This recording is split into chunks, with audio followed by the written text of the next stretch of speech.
동산교회 시간. 이 시간 말씀에는 물된 동산교회 담임 조병선 목사님입니다.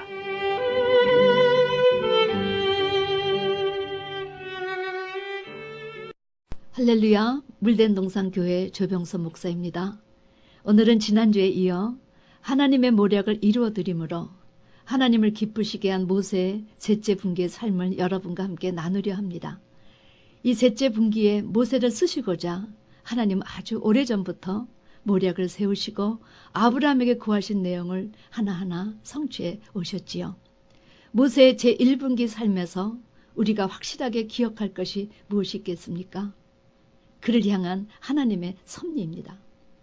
하나님은 당신의 모략을 이루실 모세를 그가 태어나기 전부터 구별하셔서 레위 계열의 아비와 어미하에서 낳게 하셨습니다. 그리고 바로 공주의 양자가 되게 하셔서 그 시대 필요한 모든 여러 가지 교육을 모세로 하여금 받게 하셨습니다. 그 하나님은 애굽인을 쳐 죽인 사건으로 애굽에 미련을 버리고 모세를 미디안 광야로 떠나게 하여 주셨지요. 제2분기 삶에서 모세를 향한 하나님의 섭리는 네 사람의 이름을 통해서 모세가 광야에서 어떤 삶을 살았고 무엇을 깨닫고 무엇을 준비하였는가를 제시하여 주셨습니다. 그래서 내가 어찌하여 이 적막한 미디안 땅에 나그네가 되어 사는가? 내 아버지의 하나님이 나를 도우사 바로의 칼에서 나를 구원해 주셨다는 놀라운 사실을 깨닫게 하셨지요. 제3분기의 삶은 모세 나이 80세부터 120세까지의 시간이었습니다. 하나님은 미디안 광야에서 자기의 존재감 다 잊고 자기가 왜 나그네의 삶을 살고 있는가? 장인의 양머리를 성실히 보살피며 자기의 부족을 하나하나 깨달아 나갈 때 모세의 삶의 현장에서 그를 부르시고 그를 만나 주셨습니다. 하나님은 장인 이들의 양들을 성실히 돌보는 그 모세의 성실함을 보시며 당신의 양들인 이스라엘 200만을 맡기질 생각을 하신 것입니다. 우리는 여기서 하나님의 부르심의 또 하나의 원리를 깨닫게 됩니다. 하나님은 언제 택하신 자들을 부르시고 만나주시는가? 자기의 삶의 현장에서 성실히 일하고 있을 때 항상 만나주십니다. 그런데 모세를 어느 장소에서 만나주셨는가? 떨기나무 불꽃 가운데서였습니다. 왜 이렇게 떨기나무 불꽃 가운데서 부르시고 만나주셨는가? 아브라함과 맺으신 횃불 언약을 모세로 하여금 떠오르게 하시려는 의도라 생각합니다. 이때 하나님은 모세야 모세야 모세를 2번이나 불러주셨지요. 아들 하나 없는 아브라함에게 찾아가서 내가 큰 민족을 주겠다 큰 소리 치신 후에 내 후손을 괴롭히는 나라를 내가 징치하겠다. 그 후에 내 자손이 4대 만에 이것으로 다시 돌아오겠다. 그 4대에 해당하는 마지막 타자 모세를 앞에 두셨으니 얼마나 하나님께서 감개무량하셨겠습니까? 모세가 태어나기 전부터 지금 떨기나무 앞에 세울 지금 이 시간까지 모세는 이제야 조금 피부로 그 하나님의 섭리를 느꼈지만 하나님은 이미 수백 년 그의 삶에 깊숙이 개입하여 오셨습니다. 성도 여러분, 모세야 부르신 그 감격의 목소리가 여러분에게도 들리기를 원합니다. 왜냐하면 우리에게도 하나님의 섭리가 모세처럼 항상 함께하기 때문이지요. 하나님은 모세를 만나시자마자 애굽에 대한 계시를 들려주십니다. 택하신 자에게 항상 장래 될 일의 계시를 먼저 들려주심으로 그 시대 선지자의 자리에 세우시는 하나님 나라 원리, 이제 여러분은 분명하게 아셨을 것입니다. 하나님은 모세에게 2가지 사실을 인지시켜 주시지요. 첫째는 나는 스스로 있는 자다. 나는 내 조상 아브라함의 하나님, 이삭의 하나님, 야곱의 하나님이리라. 이렇게 말씀하시며 당신의 이름이 여호와 구원자이심을, 아브라함과 그의 후손에게 횃불 언약을 주신 그 주체이심을 먼저 드러내 주셨습니다. 그리고 이제 그를 통해서 당신의 모략을 이루실 것들을 구체적으로 제시하셨지요. 이제 내가 너를 바로에게 보내겠다. 너를 통해서 내 백성 이스라엘 자손을 구원해내겠다. 아니, 하나님, 제가 누구간데 바로에게 가며 이스라엘 자손을 인도해야 냅니까? 여러분, 하나님이 당신 차원에서 장래 될 일을 예고하여 주시면 아무리 택하심을 받았다고 해도 우리 인생들은 다들 얼어버립니다. 모세도 예외가 아니었지요. 저도 부르심을 받을 때 그랬습니다. 그런데 여러분, 하나님이 사용하시려 하는 사람들은 이렇게 놀라서 나는 그런 자가 못 됩니다. 그런 물건이 아닙니다. 하고 하나님의 부르심을 선뜻 응하지 못한다는 사실입니다. 그런데 하나님은 자신이 약하고 부족하다고 느끼는 사람들을 양육시켜 사용하시므로 자기가 잘났다고 생각하는 사람들을 오히려 부끄럽게 하시는 그런 하나님이시라는 사실입니다. 하나님께서 정확히 모세 때를 아시고 그를 불러내신 것입니다. 그리고 이렇게 말씀하셨지요. 내가 정녕 너와 함께 있으리니 내가 백성을 애굽에서 인도하여 낸 후에 너희가 이 산에서 나를 섬기리니 이것이 내가 너를 보낸 증거니라. 여러분, 우리는 이 말씀에서 언제나처럼 하나님 나라 부르심의 원리를 깨닫게 됩니다. 첫 번째, 백성을 애굽에서 끌어내는 일은 내 능력으로 하는 것이지 내 능력이 아니라는 것입니다. 두 번째, 출애굽의 사역은 단순한 인간 역사가 아니다. 내가 이를 구속 역사의 예표적으로 너희들에게 보여주기 위해서 구속의 주체는 바로 나라는 사실을, 너는 나의 모략의 쓰임을 받을 자로 택함받은 자임을 하나님이 깨닫게 해주셨다는 것입니다. 세 번째는 바로와의 싸움에 있어서 승리는 내가 보장한다.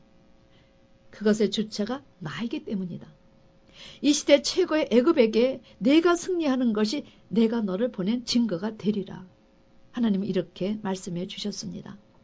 사랑하는 성도 여러분, 하나님의 구속 역사는 하나님께서 계획하시고 하나님께서 경영해 가십니다. 다만 택하신 자와 그 택하신 자를 따르는 자들을 도구로 쓰시는 것입니다. 그래서 그분 안에서 순종하면 결과는 승리임을 믿고 순종하며 따라가는 여러분과 제가 되어야 한다는 거지요. 하나님은 모세가 애굽에 가서 바로에게 고하여야 할 일을 구체적으로 제시해 주셨습니다. 여러분, 모세에게만 이리 하셨습니까? 아닙니다. 당신이 택한 자 모두에게 그리 하셨습니다. 하나님은 바로 왕에게 출애굽할 근거로 무엇을 제시하셨는가 하면 우리가 여호와께 희생을 드리러 가려 하니 사흘길쯤 광야로 가기를 허락하라, 이렇게 제시하라 하셨습니다. 여러분, 여호와께 희생을 드린다 하는 것의 의미가 무엇입니까? 여호와 하나님에 대한 신앙 회복을 의미한 것입니다. 하나님께서 아브라함의 후손이 큰 민족을 이루게 하기 위해서 종살이를 시키셨지만 이제 큰 민족을 이루는 일을 성취하셨으니 그 다음의 과제가 무엇인가? 이스라엘을 온 세계 제사장으로 만드는 그런 일이었습니다. 하나님은 그들을 출애굽시키시는 하나님의 목적에 대해서 분명히 모세에게 제시하신 것입니다. 여러분, 우리도 마찬가지입니다. 우리를 구원하신 목적이 무엇입니까?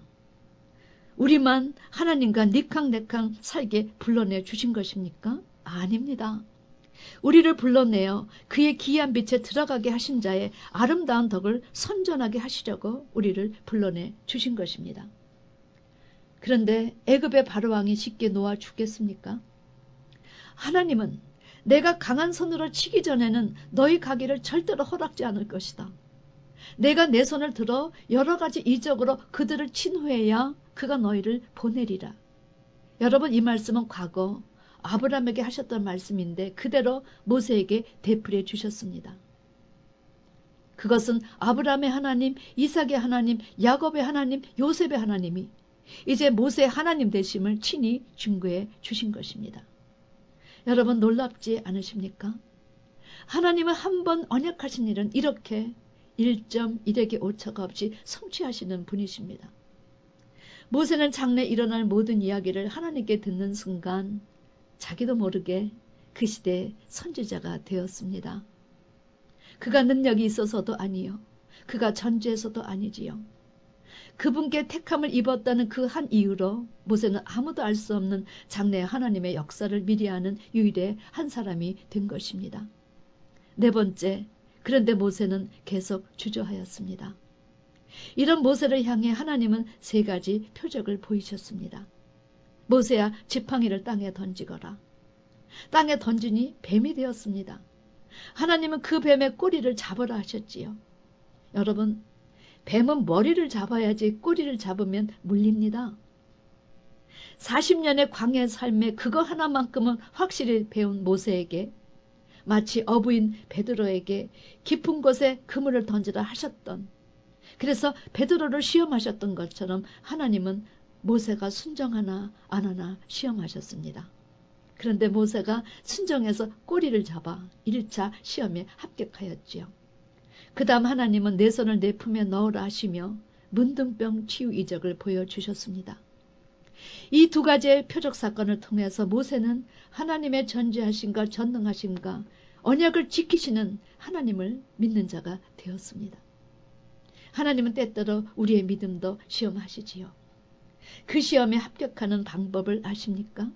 그것은 내 생각이 아니라 하나님의 말씀대로 순종하는 것입니다. 그런데 여러분, 이런 하나님이 놀랍지 않으십니까?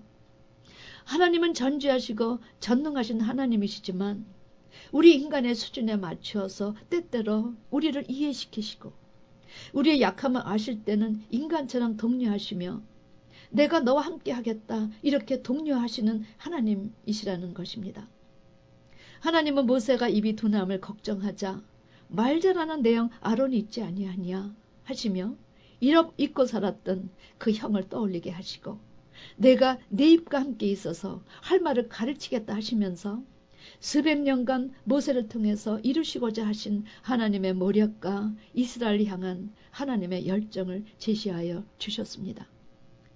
과거 아담이 벗어서 두려워 숨었다고 고백하니까 가죽옷을 입혀주심으로 저들의 문제를 해결해 주신 것처럼 우리의 삶에서 부족한 것을 우리도 하나님께 고백해야 합니다. 왜냐하면 고백하는 것만큼 하나님께서 채워주시고 우리를 사용하여 주시기 때문입니다. 하나님은 모세로 하여금 출애굽의 지도자로서 갖춰야 할 모든 면모를 80년 동안 준비하여 주셨습니다. 그리고 80세부터 120세 될 때까지 그를 사용하여 주셨지요. 하나님은 모세에게 바르게 구할 것 미리 다 고하여 주셨고 고하여 주신 대로 성취되었습니다. 특별히 애굽에 일어난 10가지 재앙은 모세뿐만 아니라 이스라엘 백성들에게도 정말 살아계신 하나님을 체험케 하였습니다. 하나님은 애굽의 바로가 강팍하다고 예고하여 주셨고 정말 그 예고처럼 바로는 끝까지 강팍하게 굴다가 10째 재앙에서 자신의 장자, 애굽의 첫 태생 모두 잃고서야 그제야 항복을 합니다. 그런데 여기서 우리가 반드시 기억할 것이 무엇입니까? 애굽에 내리셨던 그 10가지 재앙은 우리 앞에 남아있는 7인 재앙, 7 나팔 재앙, 7 대접 재앙의 예표라는 사실입니다. 하나님은 이 시대에도 하나님의 말씀을 불송하는 자들을 위해 재앙을 준비하셨습니다. 그리고 그것을 택한 자들에게 미리 구하게 하셨습니다. 그런 이유로 이제 이 시대 모든 성도들도 그런 재앙에 대해서 들을 준비가 되어야 합니다.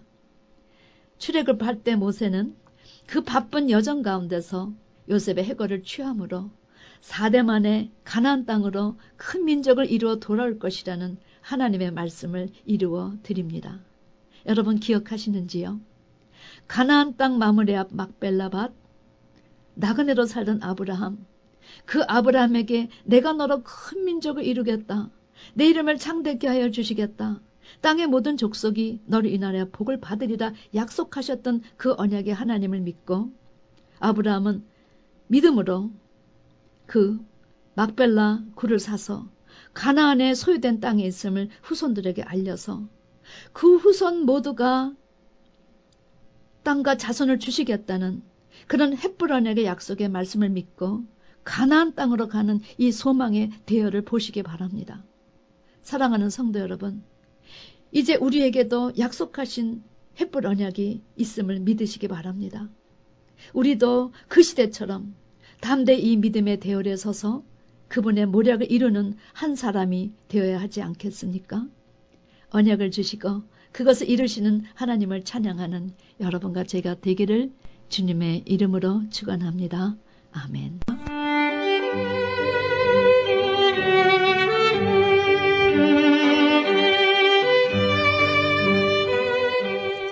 지금까지 말씀에 물된 동산교회 담임 조병선 목사님이었습니다.